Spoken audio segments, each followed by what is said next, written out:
Good morning, church. Good to see you this morning. Happy Sunday. Today we have Daniel 9 and 10, which marks the start of another round of prophetic visions. Daniel 9 is a great confessional chapter if you ever want to hear what repentance and lament sounds like. Of course, we have Lamentations, and Daniel 9 is an excellent verse as well. And then we have Daniel 10, which reminds us of spiritual warfare as a very, very real thing. Daniel begins to pray and petition, and then 21 days later, he receives this remarkable vision of one like a son of man that only he sees, but everyone else is in great terror about the vision. Even though they don't see it, this should remind us of when Paul is on the road to Damascus and he gets that great vision of the Lord, and nobody else sees it, but they're full of terror, and Paul gets commissioned out to do his work. It's just like that. Excuse me. But the message was sent immediately, but encountered the difficulty of the Prince of Persia, and who that is, but the Archangel Michael comes in to help the one who came to give this vision. For 21 days, the giver of that vision fought and struggled against the Prince of Persia.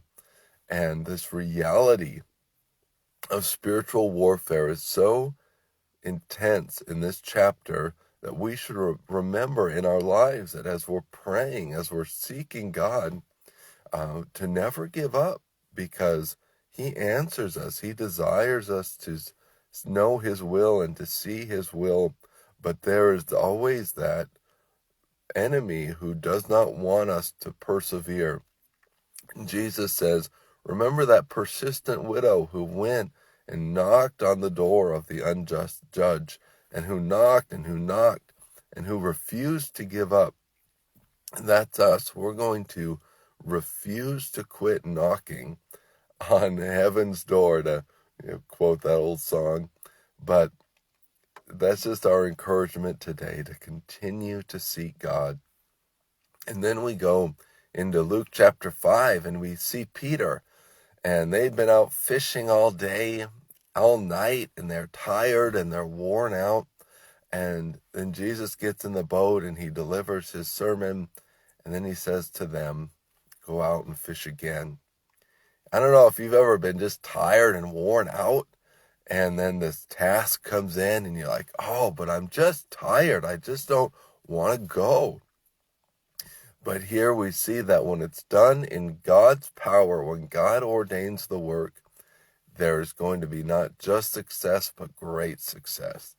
And so we have to be attentive to God and never, ever say that very human sentiment of, yeah, but I've done that before. I've been there, done that, didn't work. Well, now God is telling us to do it. And there's going to be success when God tells us to go and to do. So let's never be in the habit of being the kinds of people that say, yeah, but we've already done that. Let's be the kind of people that say, yes, Lord, your servant is listening. And finally, we have Jesus who touched the leper. Lord, if you're willing, you can make me clean. And what does he say? Yes, I am willing. And he reached out and he touched that leper.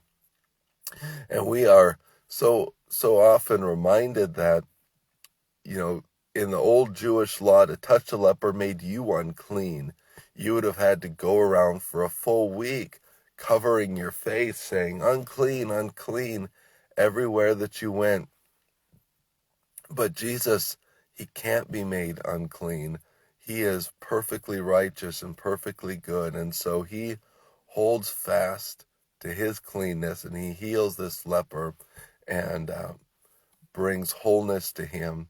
And that's what he wants to bring into our lives, that perfect wholeness that says, be made well.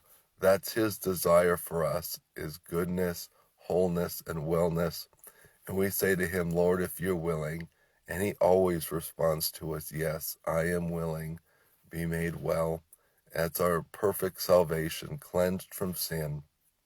Well, I love you very much, church, and I look forward to talking to you soon again.